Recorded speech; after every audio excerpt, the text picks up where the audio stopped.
Hi. My name is Lila, and I'm 18 years old. This is the story of how the person I trusted most in the world, my identical twin sister, stole everything from me. Not just my clothes, my name, or my future, but my very identity. If I told you this story happened to a stranger, you might think it's just some crazy Reddit post. But no. This happened to me. And I'm still trying to rebuild what she destroyed. Let me take you back to the beginning. Leah and I were born 2 minutes apart. I was the older one technically. But in every other way, Leah led the way. She was louder, funnier, bolder. She loved being the center of attention, and honestly, she was good at it. Everyone loved Leah. Growing up, I was used to being the other twin.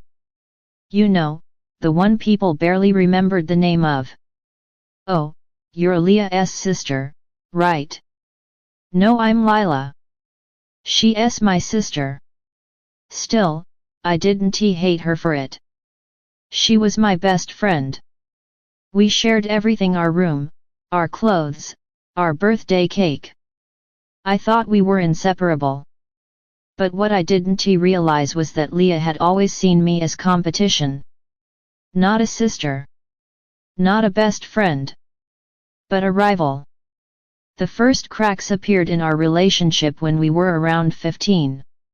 I was in love with writing. I spent hours with my notebooks, scribbling down short stories, poems, ideas for novels. I entered a regional writing contest one year and won first place. It was the first time I saw pride in my parents' eyes when they looked at me, not Leah. But then something weird happened. Leah suddenly discovered a love for writing too. She started copying my writing style, asking weird questions like, what if we submitted the same story and saw who did better? I laughed it off. But looking back, that was the beginning. By the time we hit senior year, I had my heart set on a small but prestigious college in another state. Their creative writing program was one of the best in the country. I poured my soul into that application. Personal essays, samples of my work, interviews. I wanted this more than anything. And I got in. Full scholarship. It was a dream come true. Leah, on the other hand, didn't get into her top choice. She barely acted upset though. Just gave me a weird little smile and said, I'm happy for you, sis. I believed her. I mean, why wouldn't I? 2 weeks before move-in day, I started noticing little things. Emails opened that I hadn't read. A text sent to a professor from my phone I didn't remember typing. I thought maybe I was just stressed. Sleep deprived. But deep down, something didn't feel right. The night before I was supposed to leave for college, I got an email. We're sorry to hear you've declined your admission. Best of luck in your future. I stared at the screen in shock. Declined? I never declined anything. I scrambled to log into the portal. My login wasn't working. That's when my heart started racing. I checked everything: email recovery, account activity, even called the university. Miss Lila Thompson, the lady on the phone said politely, you declined the offer yourself last week. It's been processed. There's nothing we can do. My hands were shaking. I ran to Leah's room. She wasn't there. Her closet was empty. Her phone was turned off. I started calling friends, family, anyone who might know where she went. My parents thought she was at a camp she'd signed up for last minute. Apparently, she'd told them I had chosen to take a year off, for mental health. They believed her. Because why wouldn't they? She looked like me. Sounded like me. And unlike me, she could lie without blinking. For a week, I spiraled.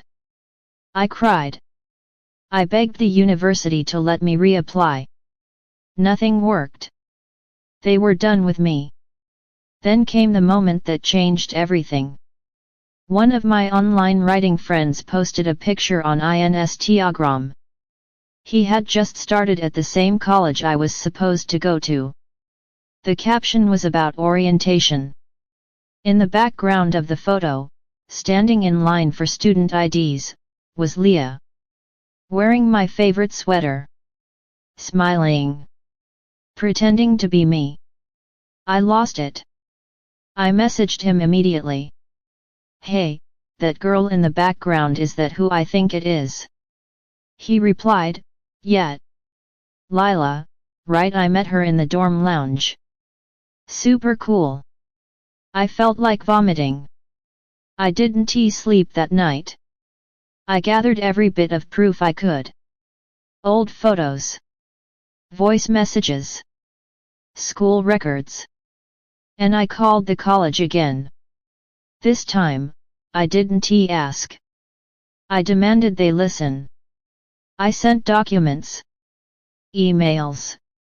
Even a video of the two of us side by side, proving I was the real Lila Thompson.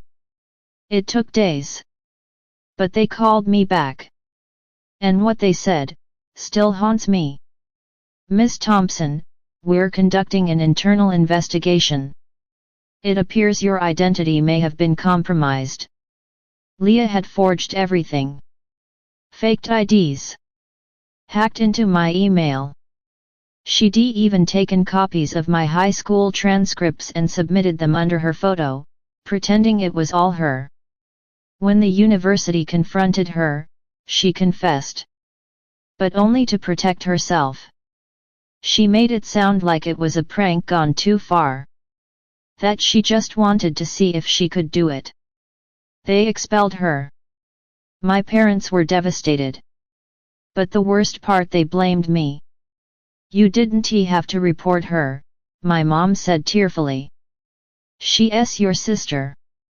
My dad just shook his head. "You've ruined her future."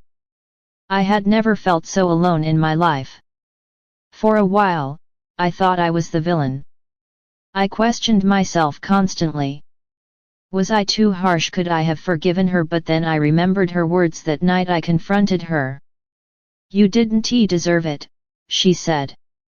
"I'm better at being you than you are." Those words are burned into my brain. She wasn't sorry. She was proud. The court got involved. She was charged with fraud, identity theft, and tampering with academic records. She was released on probation, but her reputation was in ruins. Mine, too. Even though I was the victim, people whispered behind my back. "Sisters don't do that to each other." She must have provoked her somehow. I transferred to a different school. Smaller. Less prestigious. But they welcomed me with open arms. And for the first time in months, I started to feel like myself again. I write every day. It's my therapy now. My way of taking back control of the narrative. But I'm still healing. The worst kind of betrayal isn't from a stranger. It's from the person who shares your memories, your childhood, your face. I don't know if I'll ever forgive her. I don't think I can. Because when someone becomes you and then destroys everything you built, it's not just identity theft. It's soul theft. So if you're listening to this and thinking, "That could never happen to me," I hope you're right. But watch closely. Listen carefully. Even the people you love the most can wear masks so perfect, you forget they're pretending. And sometimes, the scariest monsters don't hide under your bed. They sleep in the bunk next to you.